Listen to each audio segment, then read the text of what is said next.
Well, good morning from McKenzie Mountain today, September 20th. Chilly out here, 45 degrees this morning.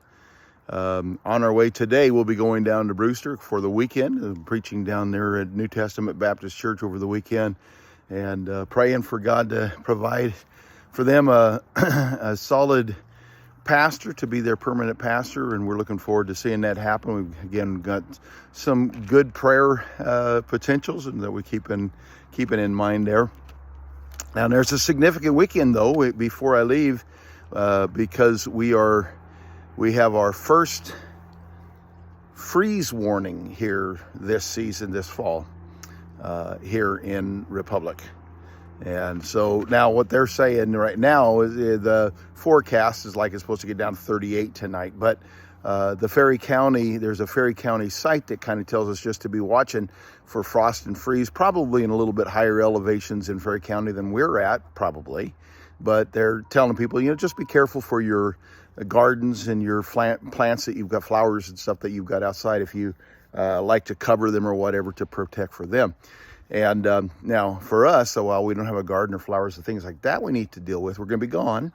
And so it's time for me to start thinking this way, that I need to start making sure that our water is cared for, so that, rather than having water hooked up full time to the trailer, at this point, it's time for me to sanitize the freshwater tank.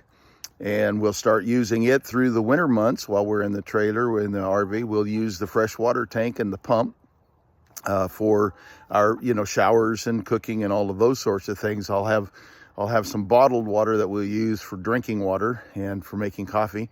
We'll do that, and that'll be filtered. It'll be through the system. But that way, then every day, every time I fill up the water, I can drain. I can drain the hoses, and we've got these frost-free water hydrants. But in order to use those, in order for those to be effective, they have to be, you unhook hoses, you turn them off and you unhook hoses, and the water that's in the pipe will run down into the ground. And I think they're supposed to be buried 4 feet down, and that way it'll be below the freeze line when it gets really, really super cold in the winter. And it's just time for me to start making that habit, preparing for that habit. Because what'll happen is weather's one of those things that it sneaks up on you. It's nice, and oh no, it froze last night. And so we want to make sure that we're all set up. And also today, because we're going to be leaving, I will put tarps on our slab. It's still not completely cured, and it's not covered, because no house on it yet, no building on it. And so before we leave, I will take, just so there's no frost builds up on top of the slab, so I will go ahead and put tarps on top of that to cover it and protect it a little bit while we're out of town over the weekend. So a few things like that to do before we head down to Brewster. So all of you have a great day and a good weekend. God bless.